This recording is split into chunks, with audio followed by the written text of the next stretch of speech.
A major milestone for the Biden administration, 2 years since the signing of the historic infrastructure package. Let's welcome in to the show right now, Transportation Secretary Pete Buttigieg. Mr. Secretary, always nice to get some time with you here. So as someone that has been the driving force, you've been touring the country since this package was put into action. What are some of the projects you are most proud of?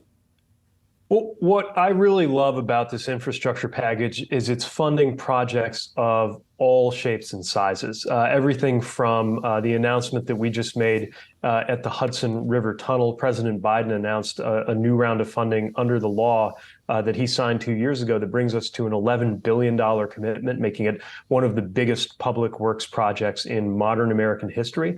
All the way through to things like the airport I visited in Chamberlain, South Dakota, which is very important in that town of 2,600 people because of its role in crop dusting and in medical evacuation flights that get people to the hospital. With a grant of less than $1 million, we're able to help them take a terminal that had been built out of a mobile home and get them a more appropriate facility for the needs there.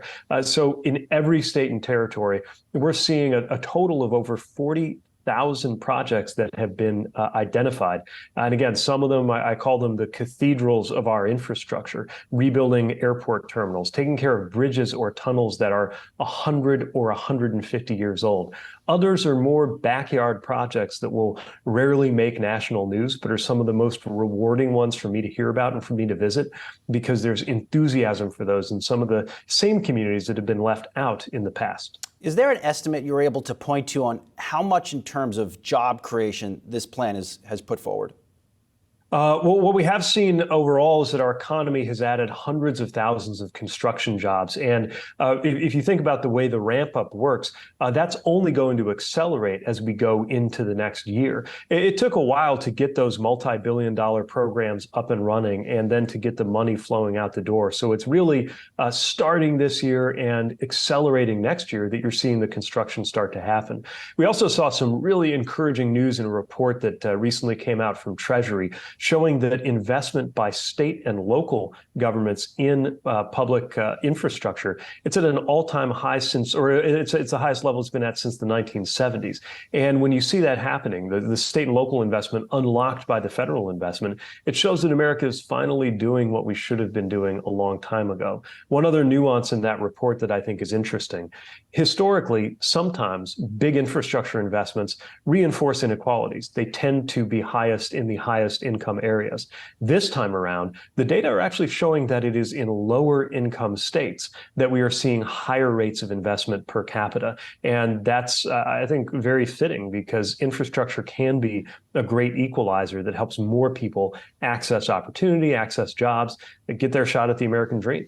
Mr. Secretary, Yahoo Finance recently ran a poll in partnership with Ipsos, and two findings really came to mind, or came to light, at least for me. One of them, a lot of Americans say they still haven't felt the impact of plans and efforts like this by the administration. My question to you is, why do you think that's the case? Well, a couple of things. First, a lot of the infrastructure investments that we're making play out over a long period of time. Look, some things we're doing, simple road projects, can be done in one construction season. Others are multi-year, multi-state projects. A new airport terminal or replacing a tunnel that's 100 years old is something that will take a while to experience the complete finished product. But what will happen much sooner than that are the construction jobs. The second part of it, and the one that I think is important to remember about infrastructure, is actually the better it's working, the less you notice it. Infrastructure is just supposed to be there for you when you need it. Whether we're talking about getting a glass of clean, safe drinking water out of your tap, or whether we're talking about having a smooth, safe road to drive on when you're dropping your kids off at school or headed to work, the less you have to think about it, the better. Of course, in order for that to be true, we have to think about it. At the Department of Transportation, policymakers in Washington have to think about it, are supposed to make these investments and worry about American infrastructure so that most people going about daily life don't have to. Lastly, we're coming up against Thanksgiving. And really, this has been, and we've talked to you a lot about this, this is one of the worst years for delays at this country's airports. What are your messages to the CEOs of these airlines that I think some would suggest that they've pulled back on investment in some areas of their business, maybe to boost profits, whatever it is? What's your message to them as we might be looking for another holiday season of chaos here? Well, look, we know that when there is concerted action, it can work. It's one of the reasons why cancellations are below the 10-year average right now, and we'd like to see the same thing happen with delays. That means realistic scheduling. And the other thing that I think is having an effect on airline behavior is we have dramatically improved passenger rights enforcement compared to even a year and a half ago. The passenger protections that people have, you can learn about them at flightrights.gov, are just at a different level than they were before. And that creates the right kind of economic incentive for airlines to do what they should be doing all along. Of course, we're not just coming down on the airlines. We're also making sure that the FAA is part of the solution, using GPS-enabled technology to create smoother, simpler flight routes, getting together on operational issues, and even things that sound a little exotic but are more and more of an issue, like deconflicting frequent commercial space launches from airspace that's busy for certain travel periods. But here's what we've seen so far this year: a reduction in cancellations, an increase in passenger rights, and an all-time record high in terms of travel in the summer holidays. I expect that we'll probably see the same thing